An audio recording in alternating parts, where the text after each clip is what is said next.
Hello అండి, hi అందరికీ, welcome to my channel. ఈరోజు నేను సగ్గుబియ్యంతో వడియాలు వేస్తున్నాను. ఇవి వచ్చేసి సన్నవి అన్నమాట, చిన్న చిన్నగా ఉంటాయి కదా, సన్న సగ్గుబియ్యం. దొడ్డి కూడా ఉంటాయి ఇందులో. నేను సన్నవి తీసుకున్నాను.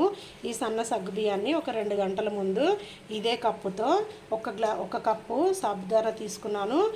అలాగే 2 కప్పుల వాటర్ పోసి 2 గంటల ముందు నానబెట్టుకున్నాను. చక్కగా నానిపోయాయి. అదే దొడ్డు అనుకోండి, దొడ్డు సగ్గుబియ్యం అయితే నైట్ నానబెట్టుకోండి, మార్నింగ్ కల్లా చక్కగా నానిపోతాయి. లేదు అంటే ఒక 4-5 గంటలు నానబెట్టుకున్నా సరిపోతుంది. దొడ్డు అయితే ఇవి సన్నయి కాబట్టి ఒక 2 గంటల ముందు నానబెట్టుకున్నాను. వీటికి వాటర్ కొలత వచ్చేసి 1 కప్పు సగ్గుబియ్యానికి 8 కప్పుల వాటర్ అయితే కరెక్ట్గా సరిపోతుంది. సో నేను 1 కప్పు సగ్గుబియ్యానికి 2 కప్పుల వాటర్ వేసి 2 గంటల ముందు నానబెట్టుకున్నాను. ఇప్పుడు ఇదే కప్పుతో 6 కప్పుల వాటర్ వేసుకోవాలి. ఒక వెడల్పాటి గిన్నెని తీసుకోవాలి. ఆ గిన్నెలోకి కొలిచి 6 కప్పుల వాటర్ పోసుకోవాలి. 1 2 3 4 5 6 కప్పుల వాటర్ తీసుకున్నాను. ఈ వాటర్ని స్టవ్ పైన పెట్టుకోవాలి. ఇలా స్టవ్ ఆన్ చేసుకొని స్టవ్ పైన పెట్టుకొని వాటర్ని మరగనివ్వాలి. ఈ వాటర్లో రుచికి సరిపడా సాల్ట్ వేసుకోవాలి. సాల్ట్ కాస్త చూసి వేసుకోండి, ఎక్కువ వేసుకోకండి. తగ్గితే పర్వాలేదు కానీ ఎక్కువ అయితే తినలేము, చూసుకొని వేసుకోండి. అలాగే జీలకర్ర అయినా వేసుకోవచ్చు, ఇలా జీలకర్ర పొడి అయినా వేసుకోవచ్చు. నేను ఒక టీ స్పూన్ వరకు జీలకర్ర పొడిని వేస్తున్నాను. పొడి వేయటం వల్ల చాలా బాగుంటుంది. అలాగే జీలకర్ర వేస్తే పిల్లలు ఇష్టపడరు అనమాట. జీలకర్ర పంటికి తగిలితే జీలకర్ర పొడి వేసామనుకోండి, ఫ్లేవర్ చాలా బాగుంటుంది, అరుగుదల బాగుంటుంది.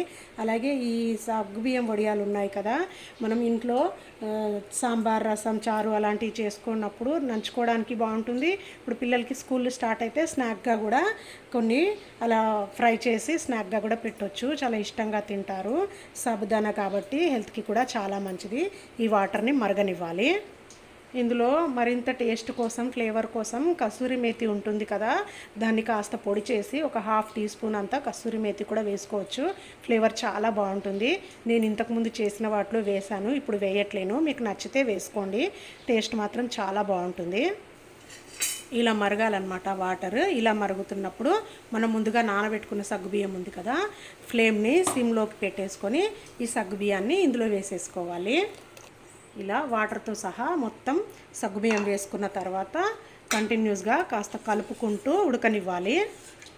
ఈ సగ్గుబియ్యం చిన్నవి, అందులోనూ బాగా నాని ఉన్నాయి కాబట్టి పెద్దగా టైం ఏం పట్టదు, తొందరగానే ఉడికిపోతాయి.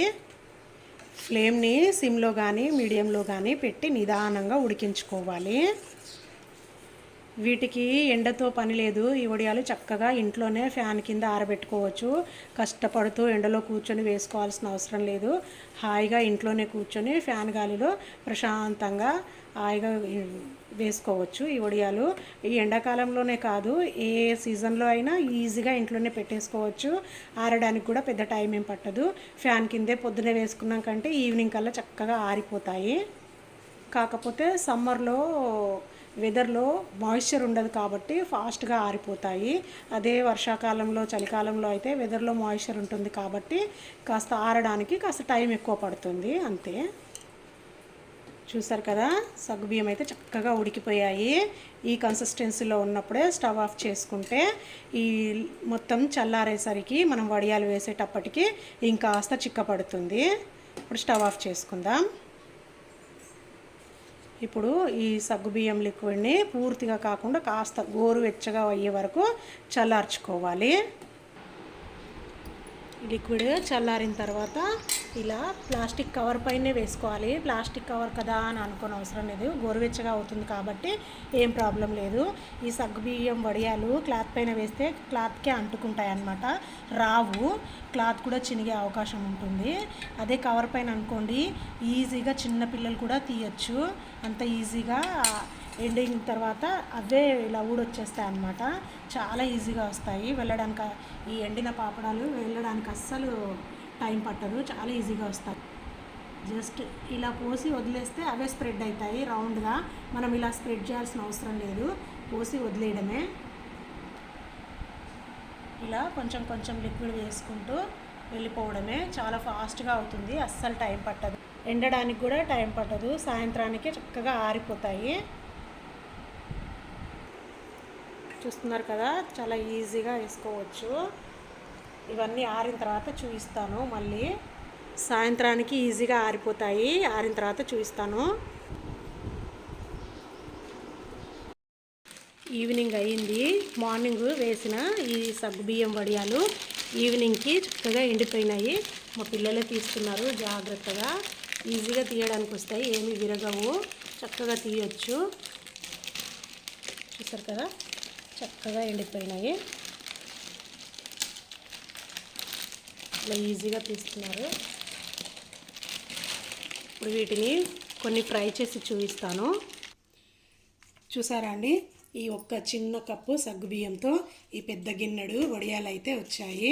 బయట కొంటే ఎక్కువ డబ్బులు పెట్టి అవి ఎలా చేశారో అనే డౌట్ కంటే ఇంట్లోనే చాలా ఈజీగా, ఎలాంటి డౌట్ లేకుండా, హెల్తీగా మన చేత్తోనే మనం అసలు ఎలాంటి శ్రమ లేకుండా చేసుకోవచ్చు.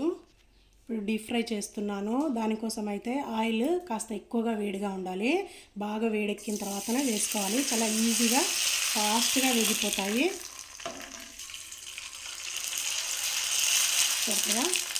చక్కగా పొంగుతూ వస్తున్నాయా. ఎన్ని కావాలంటే అన్నీ ఫ్రై చేసుకోవచ్చు. సో చూసారు కదండి, సగ్గుబియ్యం వడియాలు ఇంట్లోనే చాలా ఈజీగా, చాలా అంటే చాలా ఫాస్ట్గా, అసలు ఎలాంటి శ్రమ లేకుండా తక్కువ ఇంగ్రీడియంట్స్తో చాలా టేస్టీగా చేసుకోవచ్చు. టేస్ట్ మాత్రం చాలా బాగున్నాయి, చాలా క్రిస్పీగా. టేస్ట్ అసలు చెప్పలేము, మీరు టేస్ట్ చేయాల్సిందే. మీరు ఇంట్లో చేసి టేస్ట్ చేస్తేనే దాని టేస్ట్ మీకు తెలుస్తుంది. చూపించగలను కానీ టేస్ట్ అయితే చూపించలేను కదా. సో లేట్ చేయకుండా మీరు కూడా ఇంట్లో చాలా ఈజీగా ఈ సగ్గుబియ్యం వడియాలను చేసేయండి. చేసి మీకు ఎలా కుదిరాయో నాకు కామెంట్స్లో తెలియజేయండి. మరొక మంచి హెల్దీ రెసిపీతో మళ్ళీ కలుద్దాం. అంతవరకు బాయ్.